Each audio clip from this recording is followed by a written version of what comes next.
पुष्कर में श्री अखिल भारतीय माहेश्वरी सेवा सदन में बुधवार को नवनिर्मित कृष्ण भवन का भव्य लोकार्पण समारोह आयोजित किया गया। इस अवसर पर गोविंद देव गिरी महाराज ने भवन का उद्घाटन किया। कार्यक्रम के दौरान 57 आधुनिक सुविधाओं से युक्त कमरों और एसी हॉल का लोकार्पण किया गया। सेवा सदन के अध्यक्ष राम कुमार बूतड़ा के अनुसार कार्यक्रम की शुरुआत संत गोविंद देव गिरी महाराज के स्वागत से हुई, जिसके बाद उन्होंने आशीर्वचन भी दिए और भामाशाहों का सम्मान किया गया।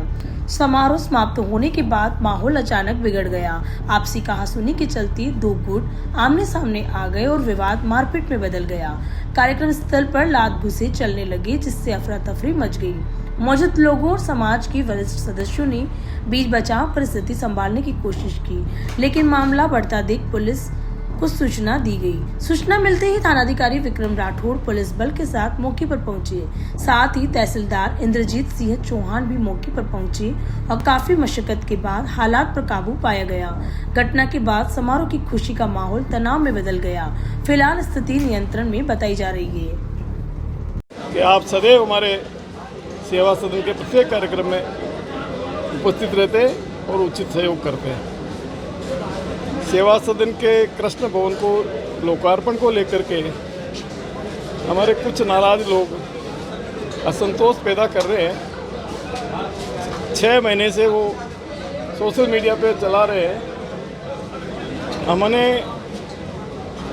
साधारण सभा जो सर्वोच्च बॉडी होती है उसमें सर्वसम्मति से निर्णय लिया था और सारे लोग मौजूद थे उसमें, ऐसा नहीं कि वो नहीं थे। उसके बाद में इस तरह से उन्होंने नकारा जो रवैया अपनाया है, उससे संस्था का और समाज का नुकसान होता है और विकास में बाधा उत्पन्न होती है।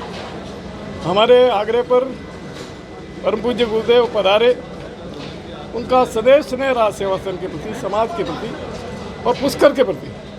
वो तो पुष्कर को वर्ल्ड के नक्शे पर सबसे ऊपर देखना चाहते हैं। ऐसे हमारे गुरुदेव हमारे इस कार्यक्रम में पधारे और जो लोकार्पण में हमारे पूरे राजस्थान से करीब 400-500 लोग आए, आपने देखा ही था।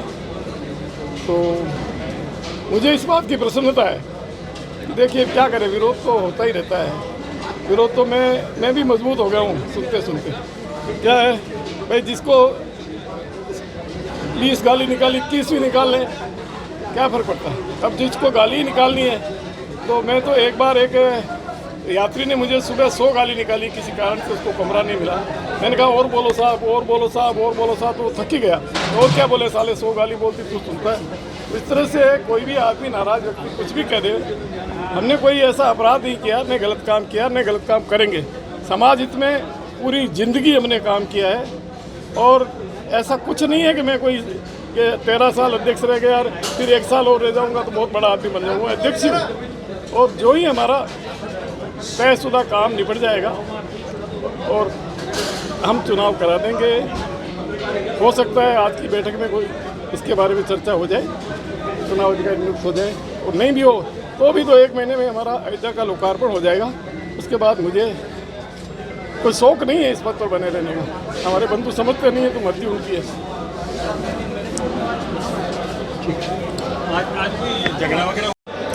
ऐसा है, आज हमारे पुष्कर के अंदर सेवा सदन के अंदर नवनिर्मित कृष्ण भवन का उद्घाटन अपने परम आदरणीय स्वामी जी गोविंद देव गिरी जी के हाथों हुआ। हम लोगों का क्या है कि हिसाब से सेवा सदन की जो समयावधि होती है वो पूरी हो चुकी है 9 दिसंबर 2025 को। हम लोगों का ये कहना था कि भाई जब चुनाव की तिथि खत्म हो गई, भी आपका कार्यकाल अपना खत्म हो गया, मैं भी पदाधिकारी हूँ, तो हम उसमें से 7 पदाधिकारियों ने पहले इस्तीफा ही दे दिया। इस्तीफा तो मान लो हमारा स्वीकार नहीं हुआ है। हम लोगों को ये राय थी कि भाई आप पहले जब तक ये अपने नए चुनाव हो जाए, जो नए लोग आवे ना, तो वो लोग इसका उद्घाटन करावे। इसमें और कोई खास बात नहीं थी। लेकिन इन लोगों ने क्या है कि अपने हिसाब से अभी तक मान लो चुनाव नहीं करे। अब उनके इससे ऐसी मंशा है कि यहाँ का प्रकरण है, एक अयोध्या का प्रकरण है, तो उसमें काफ़ी भ्रष्टाचार की बू आ रही है। तो उन लोगों का ऐसा विचार है कि हम तो वहाँ भ्रष्टाचार हो चाहे कुछ भी हो, यहाँ का उद्घाटन भी करेंगे और वहाँ का भी करेंगे।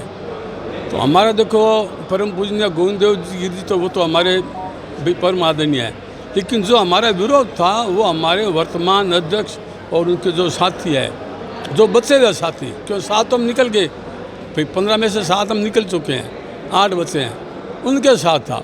तो हमारा विरोध केवल शांतिपूर्ण और एकदम ये सांकेतिक था कि हमें कुछ नहीं करना है, शांत रहना है, केवल भाई परम पूज्य गुरु जी का आदर करना है, माल्यार्पण करना है और एक केवल एक ज्ञापन देना है उनको, अध्यक्ष जी को और महाराज जी को, भाई ये काम है, ये जो भी हो रहे हैं सब काम गलत हो रहे हैं।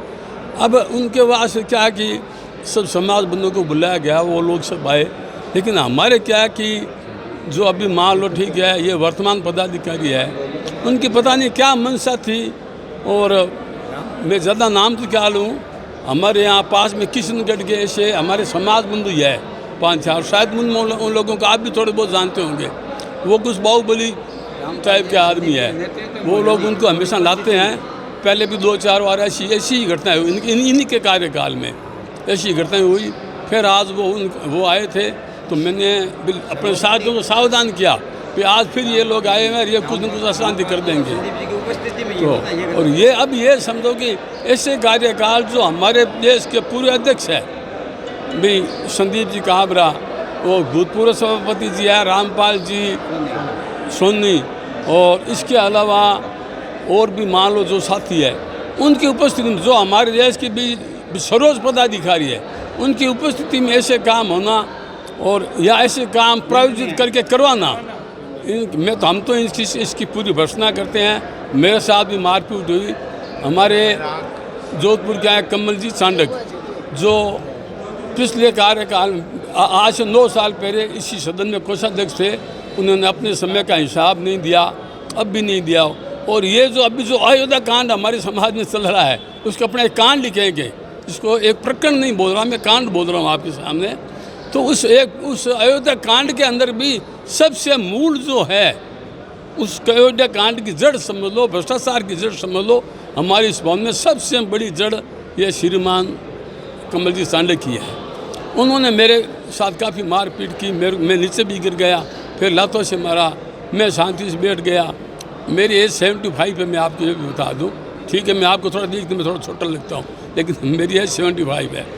मैं उनकी मार खाने के बाद दूसरी जगह आराम से बैठ गया पट्टी पे, फिर वापस कमल जी आए 5-7 साथियों को ले के, फिर मेरे को मारना शुरू कर दिया कि आप राम कुमार जी भूतरा को चोर बोलते हो, समाज के आदमी नहीं। तो इस हिसाब से ऐसा प्रकरण। मेरा नाम मुरलीधर जंवर, मैं नोखा का रहने वाले हूँ, और मैं इस सदन में वर्तमान में मंत्री पद हूँ। त्यागपत्र दे दिया है, त्यागपत्र हमारा स्वीकार नहीं हुआ है, और इससे पहले 5 साल तक इसी सदन में मैं उपाध्यक्ष रहा। पुष्कर में नवनिर्मित कृष्णा भवन के लोकार्पण का विषय था, और जिसके लोकार्पण के लिए ये लोकार्पण करना चाह रहे थे, और हमने 12 तारीख को भी आए थे, और हमने एक वर्तमान अध्यक्ष राम कुमार जी भूतरा को ज्ञापन भी दिया था कि भाई जब पूरी प्रक्रिया न्यायालय में लंबित है तो आप इसकी प्रक्रिया, न्यायालय की प्रक्रिया पूर्ण होने के बाद में ही इसका लोकार्पण करें। न्यायालय का जो भी रिजल्ट आए उस रिजल्ट के अनुसार आप करें। और इसके लिए हम लोग ज्ञापन देने के लिए गोविंद जी गिरी जी महाराज के पास आए थे। शांतिपूर्वक हमने ज्ञापन दिया, सारी बात हमने विस्तारपूर्वक रखी, लेकिन शांतिपूर्वक के ऊपर जिस तरीके से असामाजिक तत्वों को बुला करके, गैर समाज के लोगों को बुला करके जिस तरह से पदाधिकारियों के ऊपर हमला करवाना, भूतपूर्व अध्यक्ष जुगल जी बिरला, निवर्तमान अध्यक्ष जुगल जी बिरला, भूतपूर्व अध्यक्ष श्याम जी बिरला और हम पदाधिकारी 5 पदाधिकारी मौजूद थे, उनके ऊपर हमला करवाना ये बिल्कुल निंदनीय है। हम इस बात का पुरजोर निंदा करते हैं, विरोध करते हैं। आगे क्या कार्रवाई रहेगी? कुछ नहीं, हमारी कोई कुछ कार्रवाई नहीं है। हम तो समाज को ये बताना चाहते हैं कि जिस तरीके की हठधर्मिता, गुंडागर्दी इन लोगों ने की है, समाज को दिख रही है, और अब समाज निर्णय लेवे कि इन जैसे लोगों को क्या सदन में पदाधिकारी बना के रखना चाहिए या क्या करना चाहिए, समाज इसका निर्णय लेवे। मेरा नाम कैलाश सोनी, मैं वर्तमान वरिष्ठ उपाध्यक्ष success coaching centre. Personal attention के लिए यहाँ टेबल टीचिंग की फैसिलिटी भी अवेलेबल है। स्टूडेंट के डिजिटल अटेंडेंस के लिए बायोमेट्रिक फैसिलिटी भी अवेलेबल है। आइए जानते हैं कि एक्स स्टूडेंट से कि उनका सक्सेस कोचिंग सेंटर से कैसा रेस्पॉन्स रहा। मैंने यहाँ पर 12th क्लास में कोचिंग ज्वाइन करी थी अकाउंटेंसी, इकोनॉमिक्स और बिजनेस के लिए। और यहाँ पे मेरे जो सर थे वो थे अविनाश सर, और उन्होंने मुझे बहुत अच्छे से पढ़ाया और उसकी वजह से मेरे हर सब्जेक्ट में बहुत अच्छे इंप्रूवमेंट मुझे देखने को मिले। मेरे मार्क्स बहुत अच्छे हुए, परसेंटेज बहुत अच्छे हुए और यहाँ का एनवायरनमेंट बहुत अच्छा है। उसकी वजह से मैंने यहाँ पे वापस टेली का कोर्स चुना, जो भी मेरा बहुत अच्छा रहा। और यहाँ पे सबको एक और बहुत अच्छी बात है कि यहाँ पे टेस्ट वगैरह भी बहुत अच्छे से होते हैं। यहाँ पे पिकनिक, बाहर घूमना वगैरह सब बहुत अच्छे से होता है। सर का नेचर बहुत अच्छा है, मैम का नेचर बहुत अच्छा है, मैनेजमेंट यहाँ का बहुत अच्छा है। और मैं तो ये बोलूंगा कि अगर आपको उदयपुर में कोई बेस्ट कोचिंग ढूंढ रहे हो 11th-12th के लिए भी या फिर कोई भी अदर कोर्सेज के लिए भी, तो please visit success coaching centre. Thank you.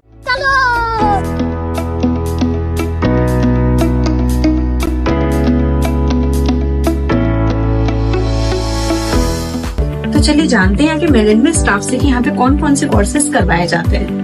हम 11th-12th ऑल सब्जेक्ट की कोचिंग करवाते हैं, साथ ही साथ BA, BCom, BSc, RSCIT, tally, spoken English and competitive exams की कोचिंग भी करवाते हैं। हम लास्ट 20 ईयर्स से कोचिंग रन कर रहे हैं। इन 20 ईयर्स में हमने अप्रॉक्स 4 to 5,000 स्टूडेंट्स को पढ़ाया है एंड सभी स्टूडेंट के रिजल्ट्स भी काफी अच्छे रहे हैं और इनमें से काफी स्टूडेंट्स का गवर्नमेंट जॉब में सिलेक्शन भी हुआ है। हमारे यहाँ पर अलग अलग सब्जेक्ट्स के लिए अलग अलग फैकल्टीज अवेलेबल है एंड यहाँ sir Avinash Jain specially 11th-12th के स्टूडेंट्स को अकाउंट सब्जेक्ट पढ़ाते हैं, जिन्हें 19+ ईयर्स का एक्सपीरियंस भी है। बाकी की डिटेल्स के लिए आप हमारे सेंटर पर विजिट करिए। आप हमारे YouTube चैनल एंड हमारी वेबसाइट पर भी गो थ्रू कर सकते हैं।